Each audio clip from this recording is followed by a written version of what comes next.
Okay. Are we ready? We are ready. Let's do this. Let's do it. Hello, everyone, and welcome to this beautiful special edition of the Alliance Group podcast. And speaking of beautiful and special, I have Miss Irma Mospan from Five Rings Financial with us today in the studio and as a podcast guest. Irma, thank you so much for being here today. Oh, you're welcome. Thank you for having me. I appreciate it. Welcome to Atlanta. This is your first visit to the Alliance Group office. You got the tour this morning. What did you think? It's bigger than I thought. Yeah. There's a lot of rooms. It's pretty cool. Yeah, we have a pretty big operation, and Lee's already thinking of possibly expanding even more and knocking down a couple more walls. So it all is in the name of growth, which is what we're doing in Alliance Group. We just wrapped up another huge year here. And speaking of huge years, you had an enormous year in 2023. Congratulations. Thank you. Thank you. It's, one thing I want to talk about on this podcast today and that we're going to go into is you have a truly incredible story of where you came from and how you are now one of the top producers in the country. So I want to walk the people who are listening, the people who might be watching this through that. We'll start at the beginning, Irma. You emigrated from Germany, Yes. 18 years old. Mm-hmm. You came to this country and didn't speak English.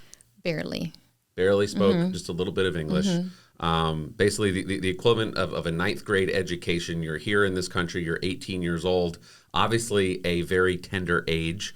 Came here not knowing anyone. Nope. So, as an 18-year-old who comes to this country, not knowing the language, not knowing anyone, what was that like? What was that experience like? Can you go back and kind of describe what was going on in your 18-year-old head at that time? Yeah, like even when you just say that, it makes my stomach a little like fuzzy, right? Because it brings me back to like what took place, what brought me here, right? So I want to kind of go back into why did I even come? Sure. You know, what would make someone pick up and leave their home at 18 years old and fly across the ocean and start a whole new life, right? Yeah. So my first experience with the United States was when I was 16, barely 16, and I wasn't allowed to go to school anymore. I was severely anorexic to the point of actually on my way to death. So, it was really a bad situation. My home was very broken. My family was broken. Go back right at that time, 1992, 93, anorexia wasn't known. I honestly didn't even know what was going on, and I fell into it really by means of having control for a situation I felt so out of control. Right. So fast forward 1994, I wasn't allowed to go to school anymore. My mom was desperate, and she had a friend in the state of Maine, and she basically talked to her about me, and this friend said, why don't you send her over here and we'll just see what we can do. Wow. Yeah. So that was in 1994, and I came. This family was a Russian family. My mom also grew up in Russia, so they maintained a friendship for all these years, and so you have to kind of think about coming from a different country. People think of America very different than what oftentimes it is. So I grew up watching Beverly Hills 90210, Melrose Place, you know. So when my mom said America, I'm like, yeah, absolutely. I'll go. Yeah, I'm going to go see like Brad Pitt and, you know. Right. And so this vision in my head at 15 at the time, I turned 16 when I came here, was way different than what I experienced. So I did say yes, made some promises. You know, when you're in an addiction and when you're sick, you will say anything to get you away. And I didn't plan on eating, but I said yes, I would. Sure. And so I came, and I landed in Boston, and then they picked me up. They ended up driving to Portland, Maine, into an immigration quarter, so to speak. They were just barely here themselves, and I thought I ended up in the third world. I was like, oh my gosh. It's Maine. When you're expecting Beverly Hills and you get Maine, it's very different. Right. Maine is beautiful, but very different than Beverly Hills. Yeah. So this was a super, super nice family. They only spoke Russian and, again, barely English themselves. So not only didn't I understand English, I also didn't know Russian. Right. And I just remember having a headache for 3 days. So, oh my gosh, I can't understand anything. I don't understand what they're saying.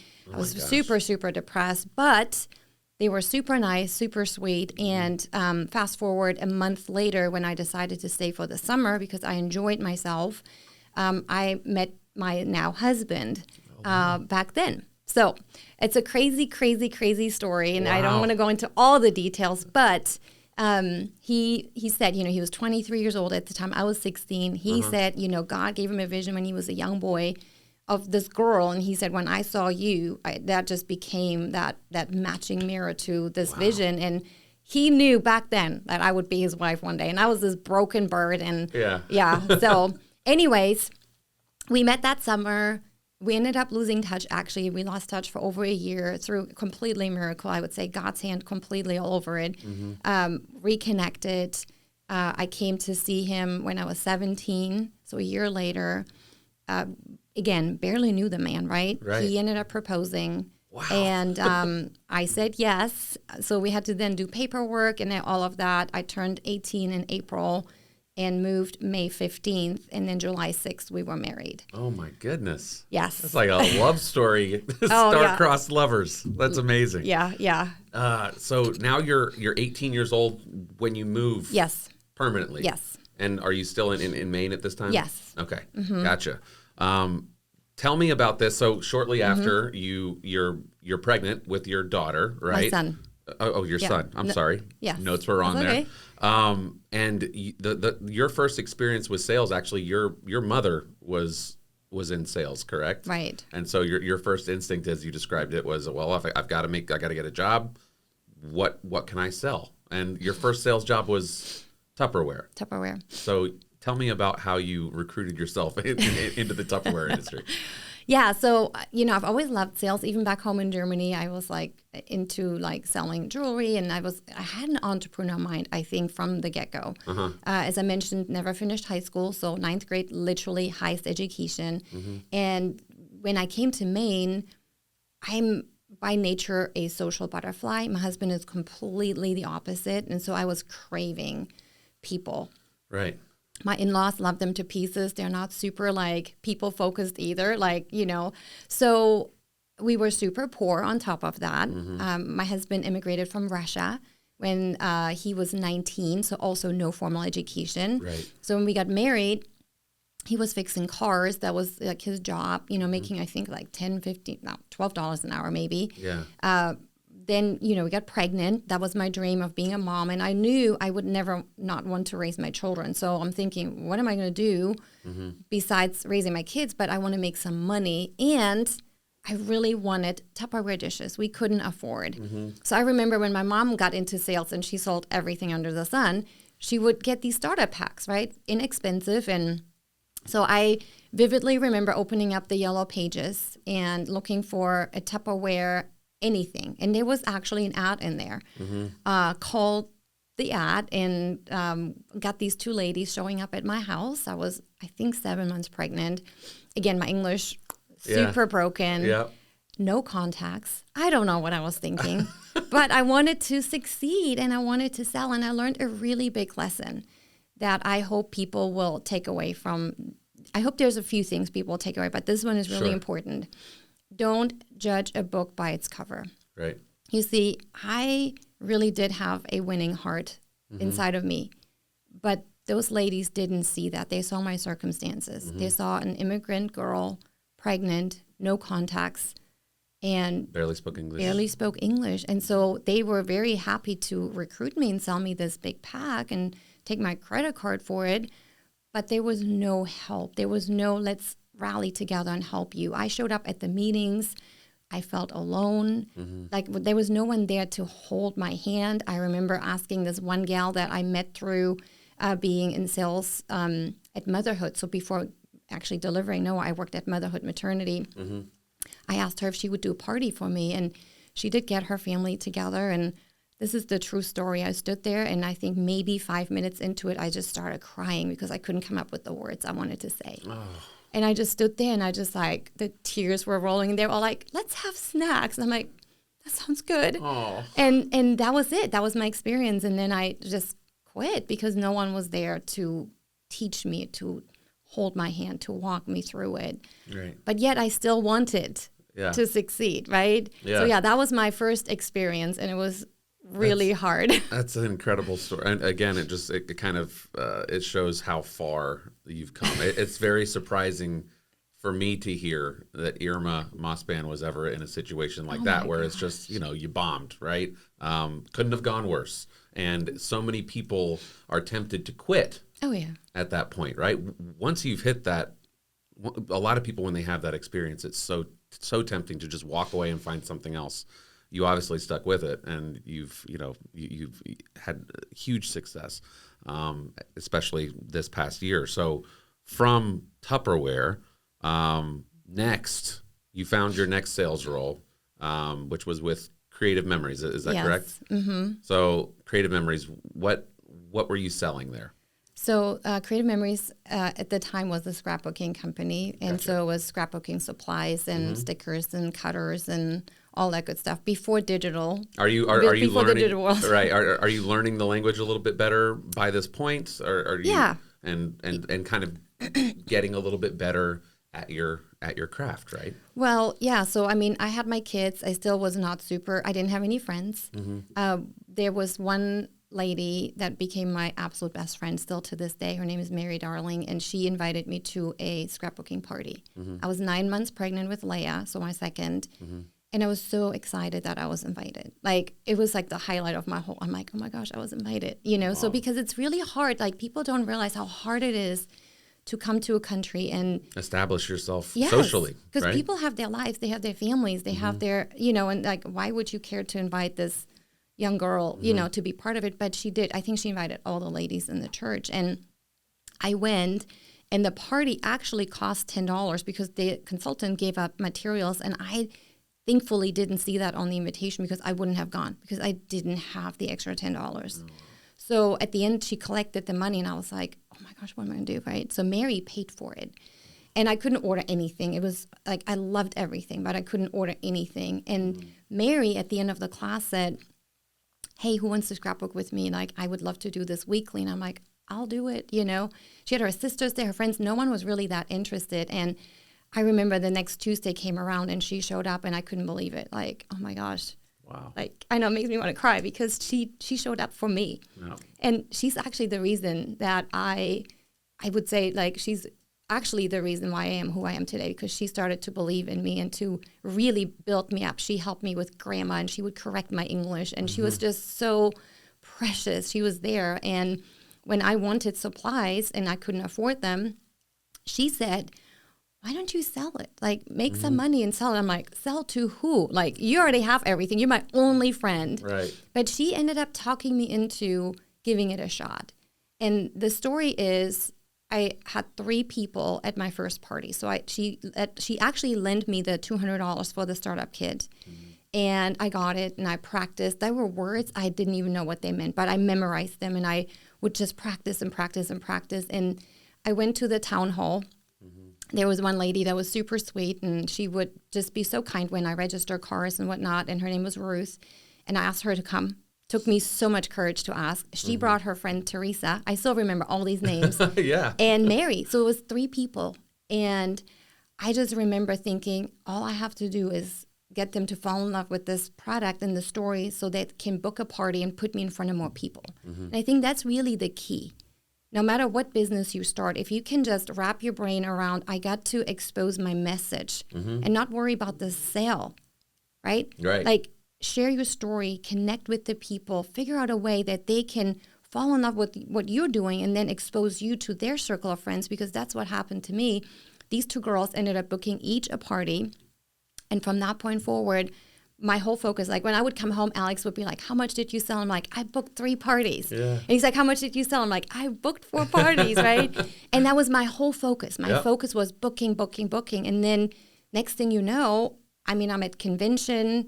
I get to be actually on stage. Wow. And then, let's see, that was 2021. I think 2004, 2004, I ended up being the #1 salesperson in the whole country and the top recruiter at the same time, which is very rare because you're usually strong in one or the other. Right, yeah. So much so that I received a phone call from Forbes magazine, And they wanted a part of my story, and I didn't know who Forbes was. You didn't realize how big of a deal that was. I didn't know. And so I gave them my story, right? And I ended up calling Mary, right? And I'm like, this magazine called me, and it was Forbes. And she's like, you mean Forbes? And I'm like, that's what they said. Forbes is what they said. So yeah, if you Google my name, Irma Mospan Forbes, you will actually see the article. And, oh my gosh. And from that point on, I just kept focusing on exposure, right? And I had, 24 to 26 parties a month when the average consultant had 2 to 4. Right. But it was because I focused on exposure. Yeah. It's, and the other thing that's incredible about that part of your story is the Marys, right? Oh my gosh. It seems that every successful person, when you sit down with them, they always fondly remember and are grateful for a Mary in their life, somebody who reached out to them and showed them kindness when they needed it the most and helped them, in some way through their personal life or in their career. I know that I've had several Marys, Jerry Stratton, definitely one of them, Lee Duncan, another one of them, and I guarantee that Lee could list out a few Marys of his own, and it's important for all of us to remember to be a Mary. Yes. Right? And pay that forward, yeah, and help somebody else. You never know. You never know with that one invitation that you could change someone's life forever. Or that one act of kindness, it might seem small to you, but it might mean the world to somebody who's in a position like you were in. So you've experienced huge sales success. From there, you move on to other companies, Mayaluka, right? Mayaluka, right? At some point, you're experiencing a lot of success, but you're kind of developing what you would describe as workaholic habits. Yes. Right? I mean, it sounds like I can see how you get there from the way that you described booking 26 parties a month. At some point, it becomes a lot, and you find that you're having success, but you're not happy. Why weren't you happy? Oh gosh, there's like so many things I can think of, but I think one thing is so when I started Create Memories, my goal was to pay for Noah's preschool. Back then it was $84 a month. Imagine. Wow, I would take that. Right? And I wanted to pay for our family to go out to eat once a month because we couldn't afford it. So that was like my big why, right? And I made good money selling products, but it was a company that really didn't support the growth of an individual. So I realized after 5.5 years, I'm never going to get to the top where that true residual income would happen. So I was always starting at zero, always making the sale and all of that. But what I've learned, and I've seen this unfortunately in a lot of entrepreneurs, when you have a why or a goal and all of a sudden your focus moves from that to becoming addicted to the recognition, right? And wanting to earn that next trip, that next trophy, that happened to me. I went from, and I think it had a lot to do with the emptiness in my own heart and my life that I was just filling with other things all of a sudden. Yeah. Because when you become successful, it doesn't matter what company you're in, you get the spotlight.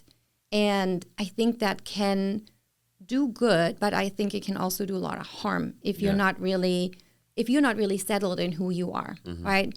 I struggled with my faith at the time. I really let that limelight get to me, and I craved it, and it was like you had 9 months to earn the trip, and I'm like, can I do it in a month, right? And so all of a sudden, just amping up the right, expectations on myself, yourself, right? And so all of a sudden, it wasn't anymore about paying for preschool and paying for my family.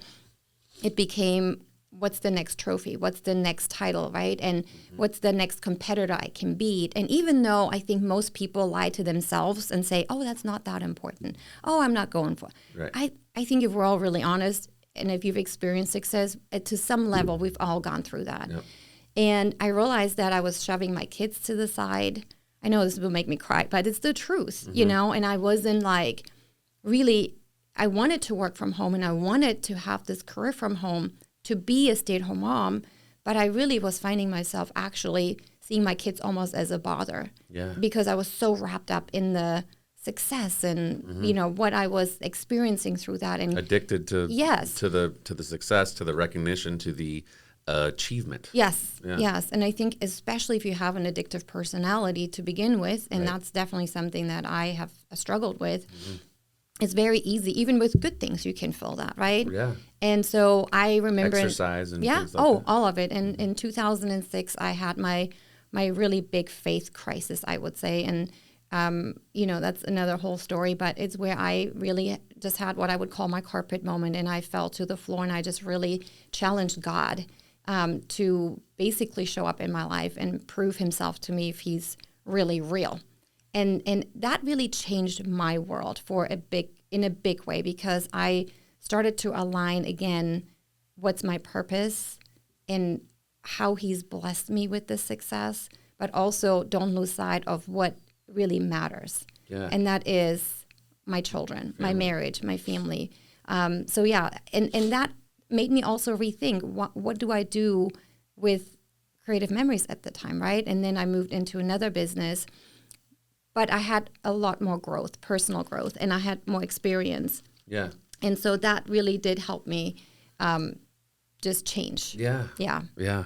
It's pretty, it's incredible to be able to recognize that something wasn't right, even though everything was going right on the professional side.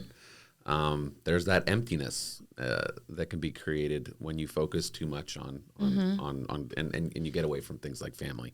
And you get burnouts, you know, and I think people like oftentimes will fight it, and then they experience adrenal fatigue, which is really hard to come out of, you know, and then you like spend 9-12 months into that, and then you get better, and then you just right back at it if you don't take the time to examine what brought me here, right? Because at the end of the day, if you ever sit with someone that's about to cross over into the next life, I don't think they will talk about their trophies or how much they were number one, or they'll say, I wish I had one more year to become, you know, number one. No, it's always going to be family, friends, right? The things that really matter. And for me, I lost sight of that. I really did.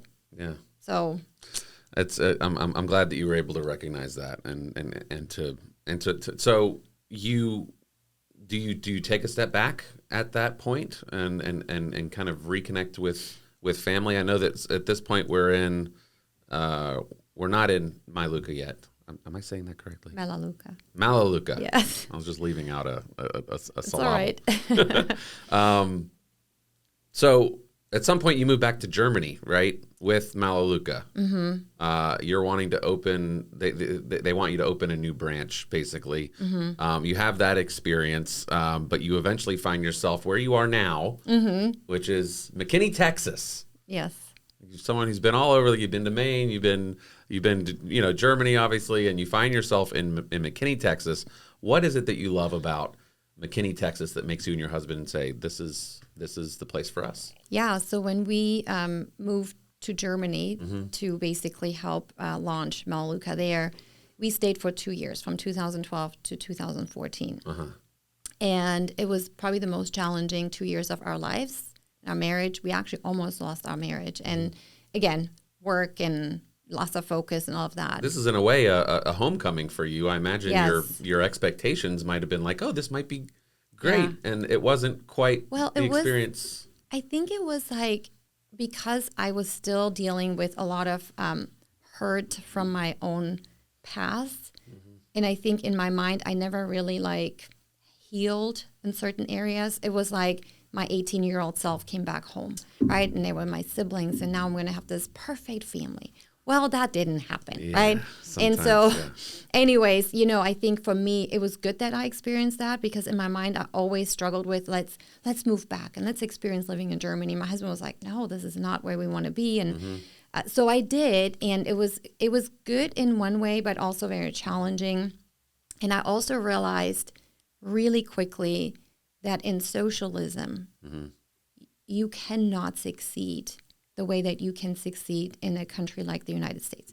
Same company, same compensation plan, but yet when the government isn't in favor of you to succeed, and they tax you at every single corner that you take, I was blown away. Like, I never lived as an adult there, right? And now I got to experience it, and I thought, this is insanity, right?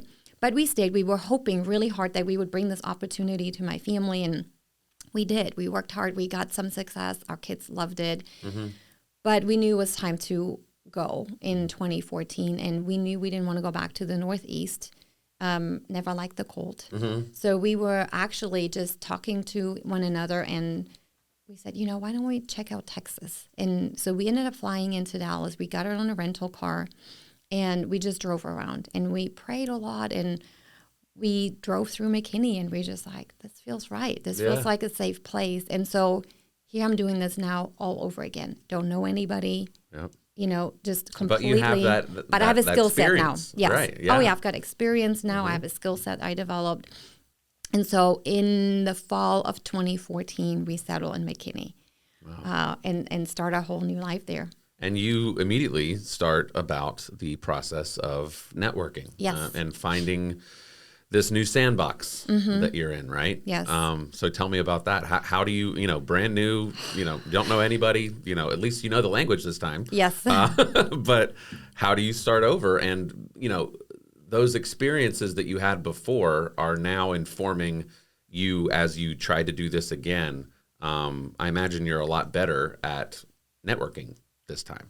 Yeah, so I never networked before. It was really like I always built, like with going back to Creative Memories, right? It was booking parties. So that was pretty easy. You kind of like, as long as you did good with booking, you always had business. And then I had a huge customer base. I mean, over 1,000 plus customers I serviced. And so took that into Melaleuca. So I was able, because of relationship, right? Right.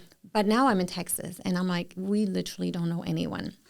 And so the very first, I think the first 6 months, my husband and I, what we did is we got dressed professionally, and we would go to like furniture stores and Costco, anywhere where we knew people would actually work on commission base, and we would strike up a conversation. And what's really cool is with the sales people. Yeah. Oh, yeah. Okay. And so our goal was to strike a conversation. I learned the skill of asking questions, and don't talk about yourself, but just ask. And people will give you anything you want to know. It's pretty incredible, right?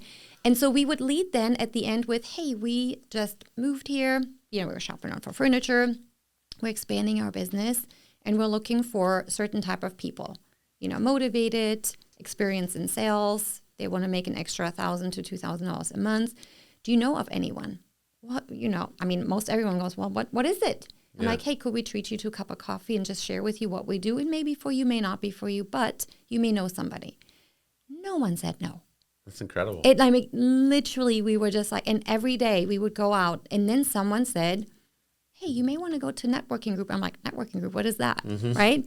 And so I was invited to a networking group, and that changed everything. And so same thing, just being present, not talking about yourself. But my goal was, how many business cards can I collect? And then invite them to a cup of coffee and just share what we do and who do they know who they can connect me to. Yeah. And it was a great experience. And you built a very large book of business there. There in McKinney.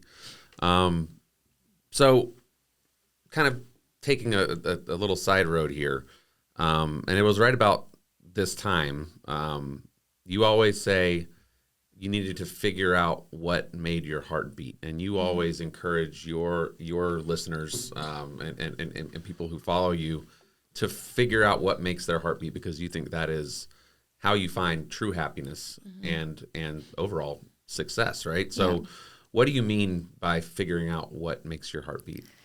Yes. So in 2016, when we had come back in 2015, we actually started an adoption process. We adopted a couple of kiddos from Ukraine, teenagers. So I was very much involved in the adoption community and the hosting program from Ukraine and all of that. And I still wasn't super, super focused on growing my business. I mean, I was enrolling customers and all, but there wasn't like this huge growth. Right, because you had purposefully taken a little bit of focus away from profession and make sure you're making room for family and things like that. So 2016, in our business at the time, we were faced with a really big challenge. It was a business challenge. It was 250 business partners invited, and the CEO basically offered us this huge financial reward if we would do a certain activity.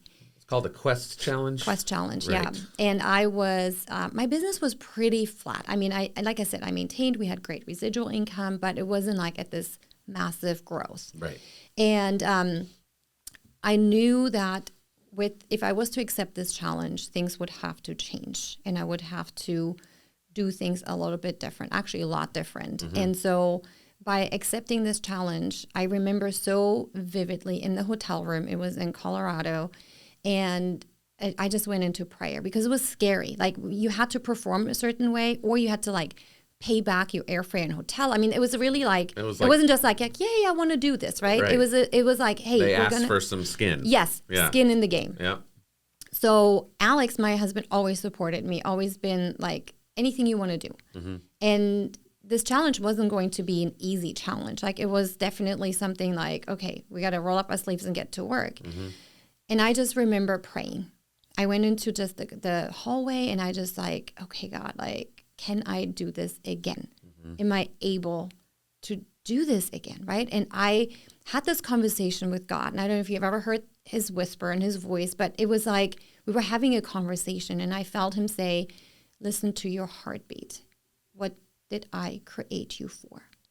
Because the challenge in business, and it doesn't matter what business you're in, if you see top performers and you're sitting in the audience, oftentimes we think we have to do what exactly they do, right? And they give us, where they go to network or where they find their clients. And then we think, oh, if I just go and do this, right? And I fell into that trap because there was a top performer in the business, and she was really big into the gym and working out. And I was like, okay, let's go get a gym membership. And we did, right? And I remember thinking, even my drive to the gym, I hate this. Right. I don't want to be in the gym. I don't like the gym. I'm an outdoor person. I like the outdoor nature workout type of thing. But I would do it because I thought to be successful, you have to do that. Mimic what that person exactly doing. Right. And so what the Lord was teaching me in that moment was, what makes your heart beat? Find your sandbox. Right. Well, in that place in my life, I was really heavily invested into the adoption community. And I thought, I don't have to go to the gym. There's plenty of adopting families that need funds, right? That need an extra $20,000, $30,000 to make this adoption come true. There's families that want to host that need $3,000. So what if I just reach out to these families? I get chills just thinking about it, and just ask them, hey, are you open to taking a look what I do? And I could partner with you and help you. And so the Lord said, find your heartbeat, do that, and stop looking to the right and left. Wow. Just do what I created you for. And in my heart of heart, what I know, what my fibers of my heart is to help people. And it's not a cliche thing, I want to help you. Literally, if I can't help people, I don't find joy in it. Yeah. I'm not motivated by a number on the paycheck. I'm not motivated by the trophies anymore. I got that all taken care of, and chuck that, right? Right. That wasn't a motivator anymore. And it's like, I have to go to sleep at night knowing I made a difference in someone's life. And I said yes to the challenge. I knew right then and there, okay, I'm going to do this, but I'm going to do it the way that really God wants me to do this. Yeah. Yeah, that's what it means. And so, so this Quest Challenge, you did it. Oh my gosh, didn't we do it? Yes. I knew I had to make some massive, massive changes. I fought these changes for years. At that point, I was already into reading and learning from other leaders. And it doesn't matter what book you read about being successful, whether it is, forming habits or, building a massive organization, communicating. There is a thread through the voices of these successful people that say the same thing. And I read them, but boy, did I fight it. I'm a free spirit. I don't like people telling me what to do. And so there were certain things that I knew, if I'm going to do this and I want to be successful at it, and I can't lose myself again, I'm going to have to follow some principles from the wise people that have gone before me. Right. And I decided, so this was January 2016, and I said to myself, 1 year. We have this 1 year for this Quest Challenge. If I'm just going to do this for 1 year, let's see what happens. Wow. And I did. And you committed. I committed to all these different We'll see where we're at the end of the year and see how I Mm-hmm. liked it, but I'm committing no matter what. I'm going to do it for 12 months. Yes. Wow. So what were those things? What were some of those things that you had to commit to that you did not want to do? I know exactly what you're talking about. Like successful people, they do this thing. They wake up super early, or they work out every single day, and they do this and they do that, and they journal and they do all this stuff. It's all that stuff that You know what I'm talking about. Yeah, Yes. I do. So what are some of those things, those big changes? Yes, I can tell you made in that exactly year? what they were. Okay, so the first thing that I learned from all these successful people was they have an early morning.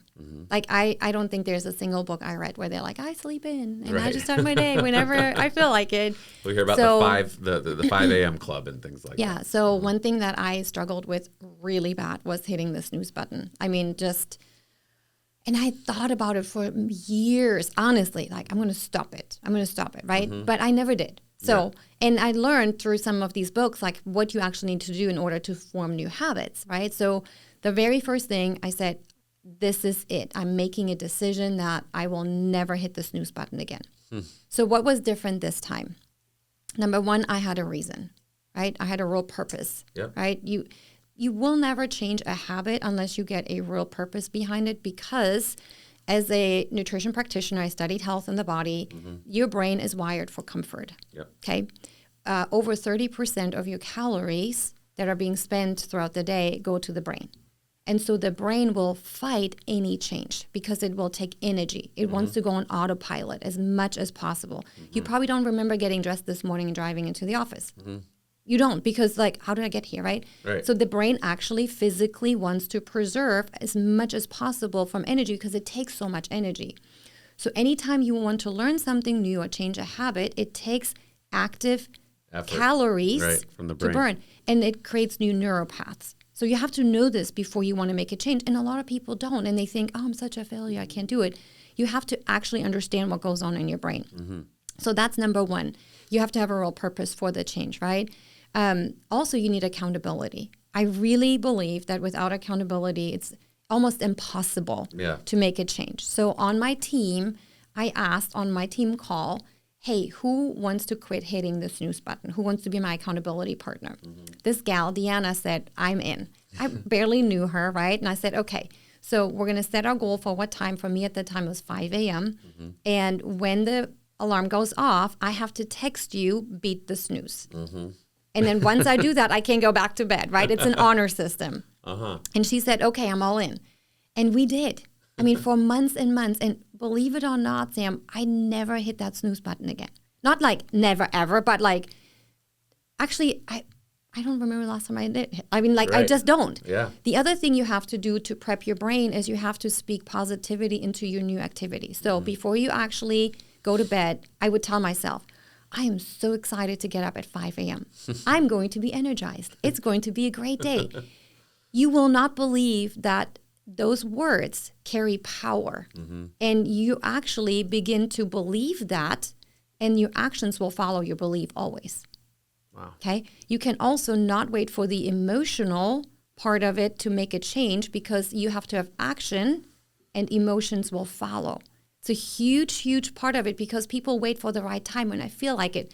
No, the good feeling comes after you do the action. So that was the first thing. The next thing was I was committing to actually writing out my goals. That was a big one. I fought that so hard. Like the gal that had introduced me to the business, she would always say, what's your goal?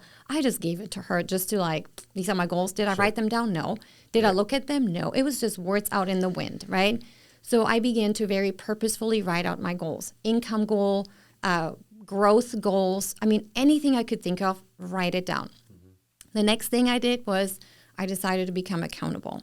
So I created accountability sheets and track my activity. And what I learned so valuable in that task was that you cannot coach emotions. You can only coach actual data. And I started actually putting that into practice with my team, and I still do that today. If somebody comes to me and says, you know, it's not working, or I've done all of this stuff and no results, I will ask them, show me your data. Because so often when we feel defeated, and people will say this, you know, everyone I called today said no. Or you know what, everybody says this. I'm like, okay, so let's talk about everybody. Can you give me some names?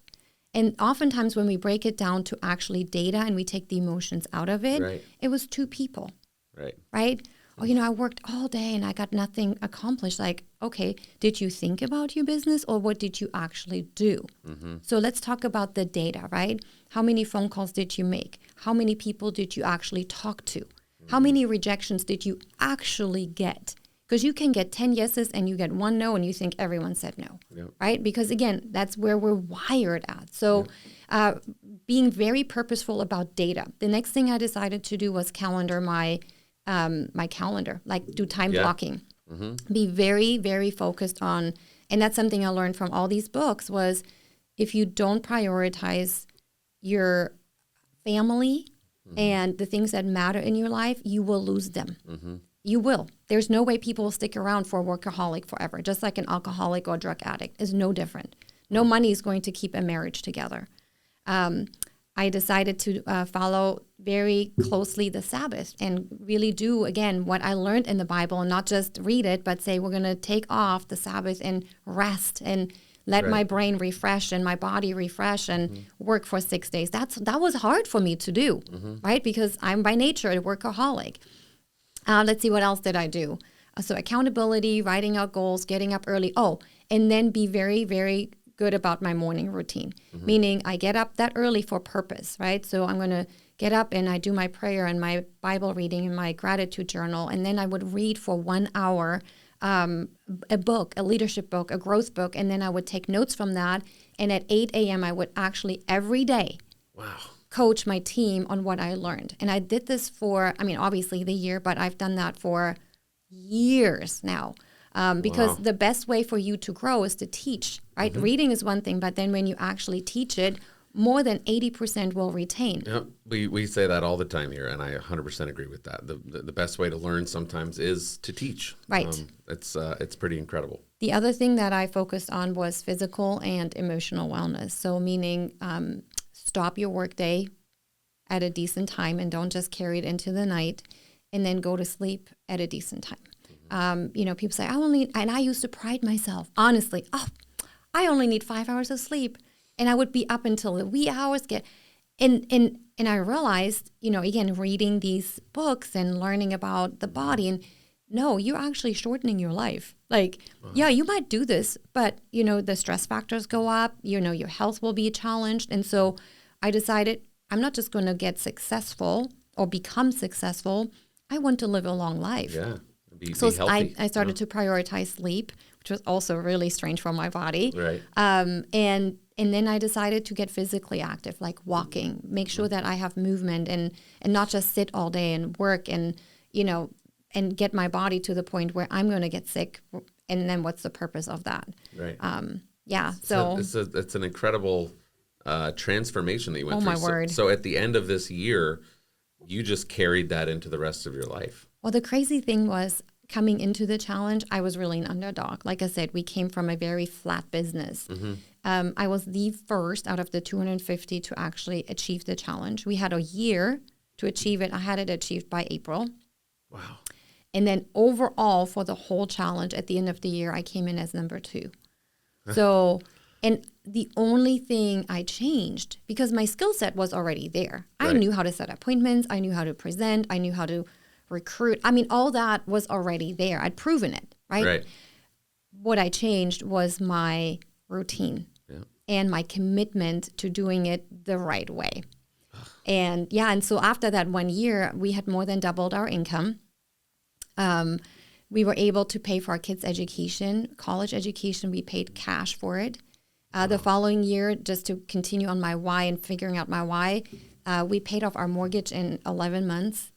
We did everything just went, 10X. You've heard of the book 10X, right? Mm-hmm. Yep. And that I felt like everything in my life was just going 10X because I followed, not because I was so smart to figure it out. Right. I just finally decided. You just finally took the advice you'd been hearing from leaders for years. Why read and not do it, right? Right. Why go to conferences and listen to what successful people do and then not put it into practice? That seems so simple. Why read it and then not do it, right? It seems so simple. Right. Yes. Speaking of which, you do credit 3 books with changing your life. Mm-hmm. So The Power of Focus, The Speed of Trust, and The Power of Habit. These are 3 books that, I challenged you. Obviously, you did a lot of reading Oh my goodness. through this Quest Challenge and then, since. But those are the big 3. Would you say these are the 3 that helped you find those habits that you wanted to carry on Yes. throughout the Quest Challenge and afterward? Oh, yeah, for sure. Absolutely. I mean, and I can think of so many more books. I mean, just even sitting here, Sure, the 21 Irrefutable Laws of Leadership and so many more. But yeah, I would say those are, if somebody says, hey, what books should I read to change my life? I would say you're pretty well set with those books. And Power of Focus, Speed of Trust, Power of Habit. All right. Well, you guys making notes hopefully there if you're listening and watching. So tell me how you come across your current opportunity is with a group that's very special to us, 5 Rings Financial, Alliance Group's #1 group as far as production. And you absolutely killed it this year. #2, I believe. And it's pretty nuts what you've done and how you've grown, the trajectory of your career.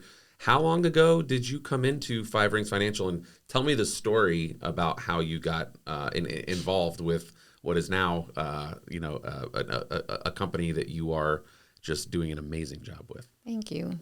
I was actually sincerely surprised at the conference when they said #2. I'm like, what? Because amazing. I'm still trying to figure this thing out, right?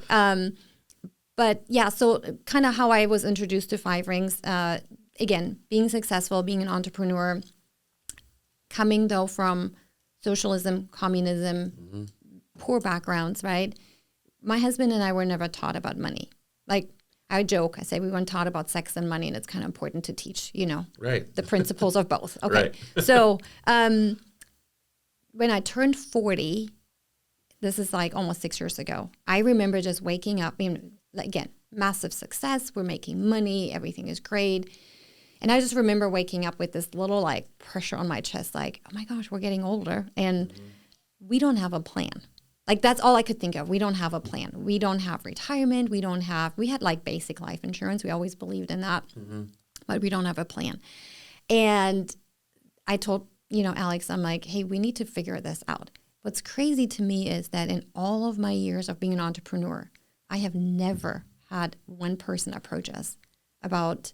That's crazy. Never. I mean, as public as we've we've been, right? Yeah. And so, and I think people prejudge and think people are like, she has it all together. They've got I'm it all sure together. Yeah.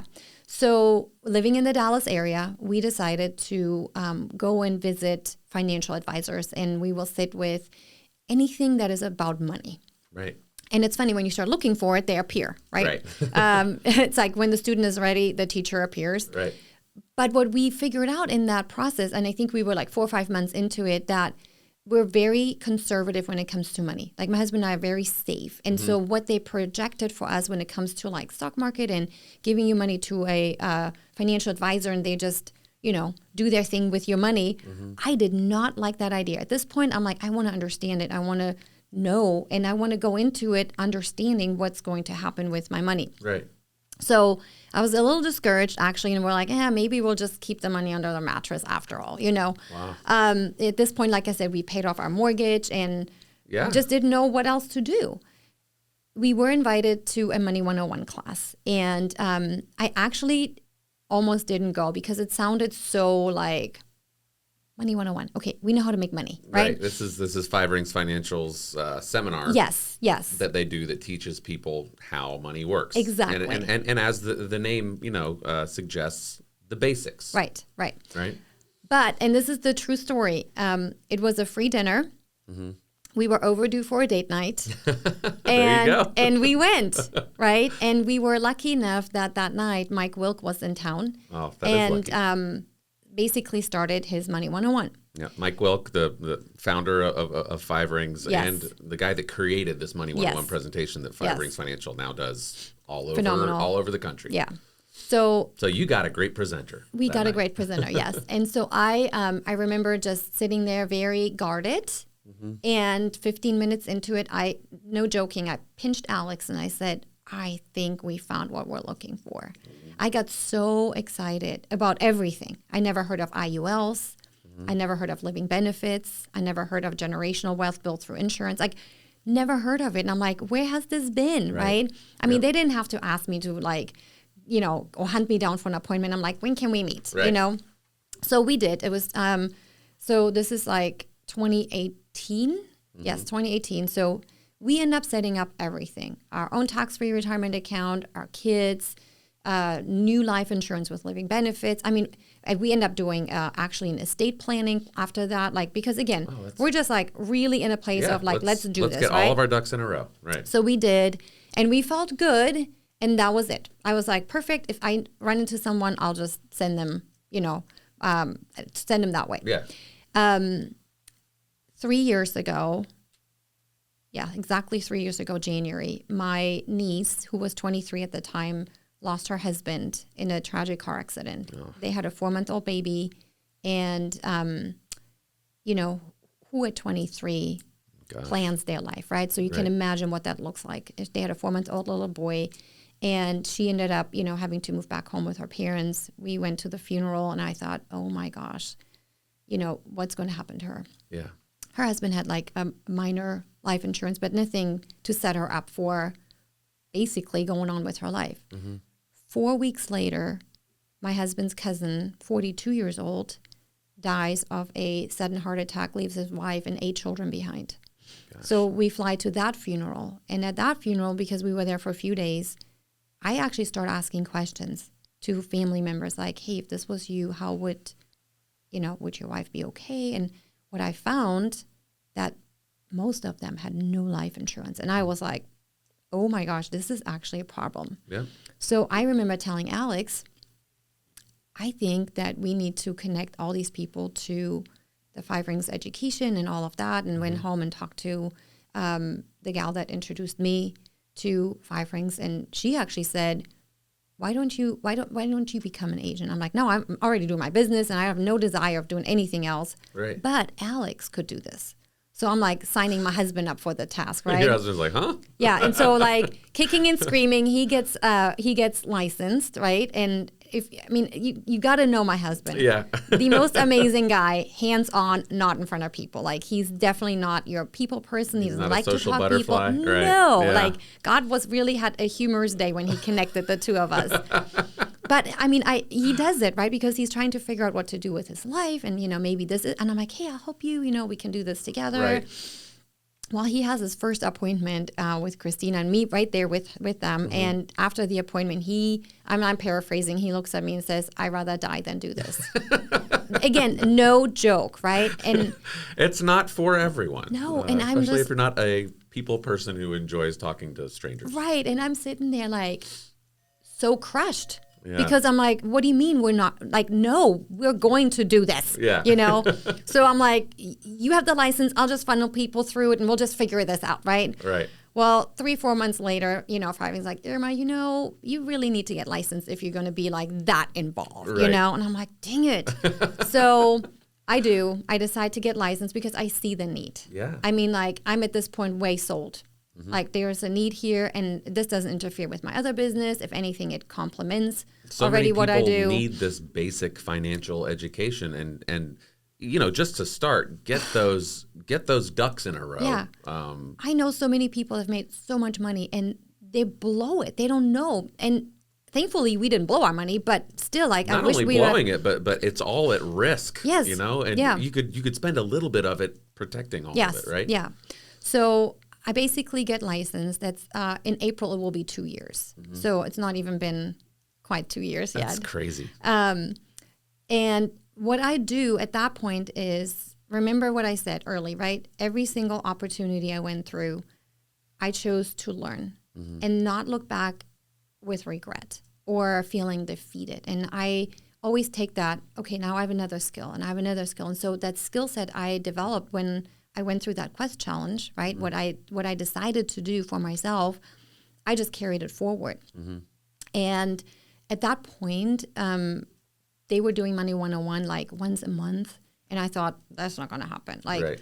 And I know people all over the country. And you were like, I need to do this more. I need to do this more. And more often, yeah. And I've been in the presentation business for now, decades. Right. And so I'm like, okay, I'm going to learn the skill set. I'm going to go ahead and do my own Money 101s online on Zoom. And, I've developed a following on social media, and I just put the little bug out there, like, the class. And so I started having a lot of attendance. And again, what served me well was not looking to the right, not looking to the left, continuing to listen to my heartbeat. Yeah. I want to serve the families. I want to help people. And that's what I did. And so when I started, I was invited very early on to the Alliance Academy, and I was like, oh, that's kind of nice. And Jack said, yeah, you're one of our top. And I'm like, what? Like, really? Okay, great, right?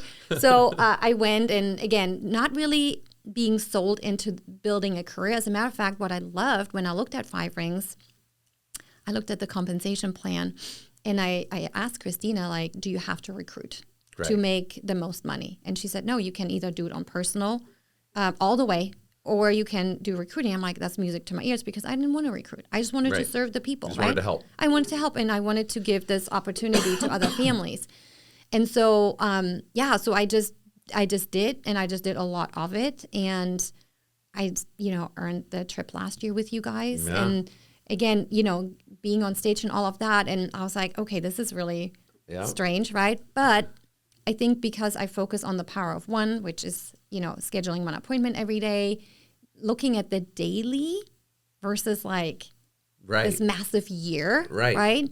Little bits at a time. Right. And I just ran my own race. I wanted to get to Black Jacket because that pays me the most commission. I want to be compensated for the time I'm spending away from my family. Sure. So to me, that just made sense. Yep. And that's what I did. I put just blinders on and booked appointments and worked really hard. And really used a lot of this that you learned from doing that Quest Challenge, right? As far as 100% daily activity. Yes. Right? Yeah. You want to help this many people, set a goal, break it down to daily activity. What do I have to do every day? You have one thing that is what you call a non-negotiable, right?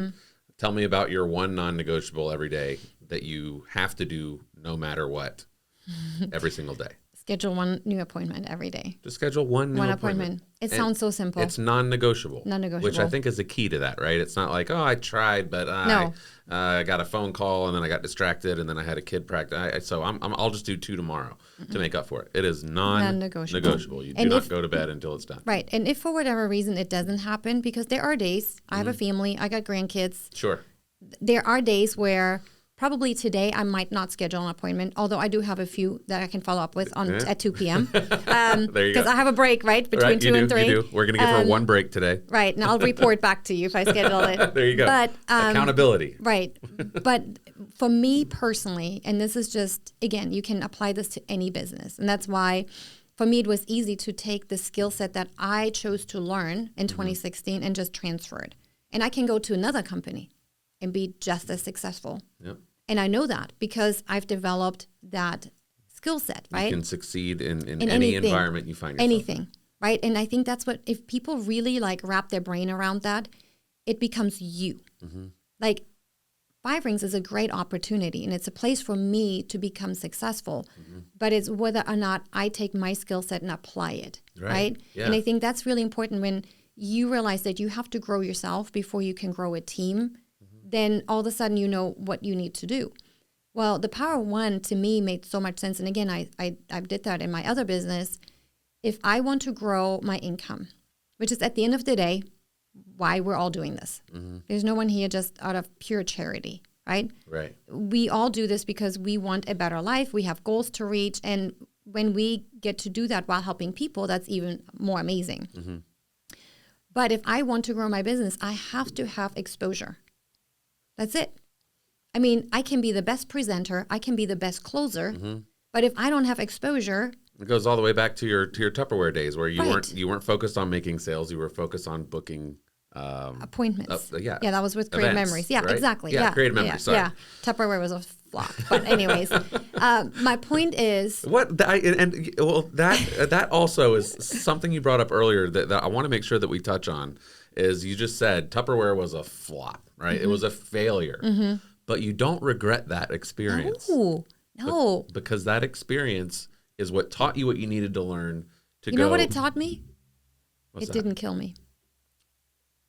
Right?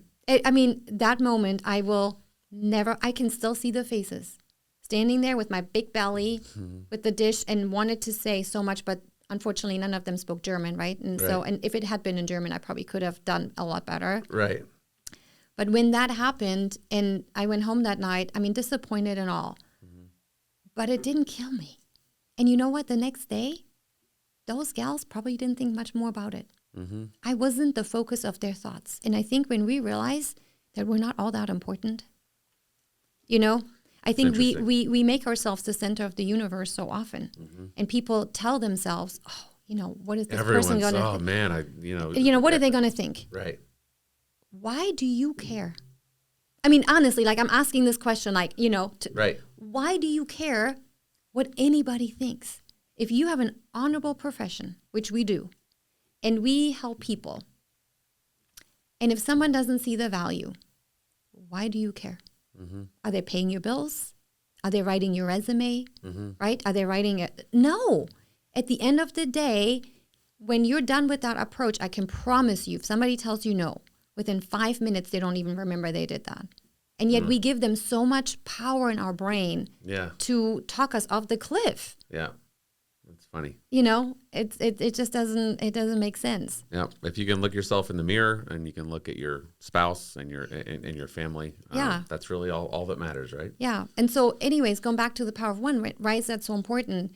If I have my focus on that and I schedule one new appointment a day, that's not a follow-up, that's not an appointment to write an application, it's one new exposure, meaning I have made one person say yes to come to my class, Wine, Women, Wealth, Money 101, one-on-one with me, and new exposure, right?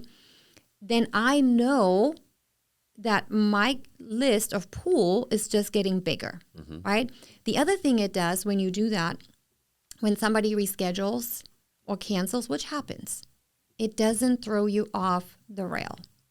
Because you know you have another one, and you have another one, and you have another one. Yep. And so you just, and I'll show that later when I go through my calendar and the flow system and all of that. Sure. We're going to do a whole training on that, right? On Irma's system here. And it's so basic. Like when you ask me to show them, like, I hope it's not like too basic, right? But it works.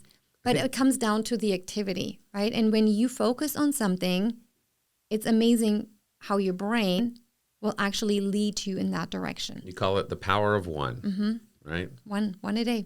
Just one a day. And, you know, simple, you say that as it's a negative. I think simple and effective is the best anything can be, right? Right. As long as something it is effective, it's worth looking at. And the more simple it is, the more applicable it is, the easier it is for people to actually follow. So we're really looking forward to some of this content that we're going to film with you today. The other thing it does, it removes this huge burden of this massive goal. Complex. Right? And somebody might say, okay, I want to earn, $150,000 a year. Well, if you don't break it down to actually daily activity and you write it down, like I said, I can't even believe I'm teaching on this because I used to fight it so hard, so hard, right? But now I've experienced it year after year after year after year. And I promise anyone that does it, you will never go back because you have a sense of accomplishment. You feel good. You have structure, right? And I think by nature, we need that. Yeah, absolutely. And so it gives you really just something to look forward to, and you do your business without stress. And I think that's the greatest reward. Absolutely. So Irma, if somebody that's watching this, listening to this, wants to get in touch with you, whether it's just to have a conversation with you, to talk about their retirement situation, maybe their life insurance, or even a potential career with you at Five Rings Financial, how can they get in touch with Irma Mospan? So what's really cool is I have a unique name. Yes. If you Google me, if you go to social, if you go to social media and you put in IRMA. There's not many Irma Mospans out there. Actually, there isn't another one. It's the craziest. There really isn't another one. It's so fantastic for your Google results. So it's pretty simple to find me, right? So the easy way, I'm super active on Facebook. You can find me there and message me. Obviously, my phone number, 469-789-7200. 667-0454. We're going to put that on the screen. Perfect. And then my email is my first and last name, so irmamospan@gmail.com. But yeah, like seriously, if you just go to any social media outlet or Google, you'll find me. Well, you can be Irma's one for one day. The power of one. Oh yeah. Say, hey, I want to be your one. I want to be your one. Yes. Irma, really looking forward to all this great content. Thank you so much for a fascinating conversation. It's an amazing American success story. The American dream sitting right here, personified in you. Congratulations on such an amazing career, an amazing story, an amazing year, obviously, in 2023. And we are so excited to see what you do in 2024 and far beyond. Well, I thank you very much for that. And I will say, again, when you get to that success, it's so often that you forget what got you here. But we go all the way back to Mary, right? My husband, and then, of course, ultimately God. And again, I don't say that lightly, because I've spent many, many nights on my face. Yeah. Can I do this, right? Can I do this? And God just continuing to lead me into this path. And, all glory, I will say, goes to God for sure. Absolutely. Hopefully everyone listening is inspired to go be a Mary out there for somebody today. Irma, thanks again so much. Thank you. Listen to this interview and more on the Alliance Group podcast.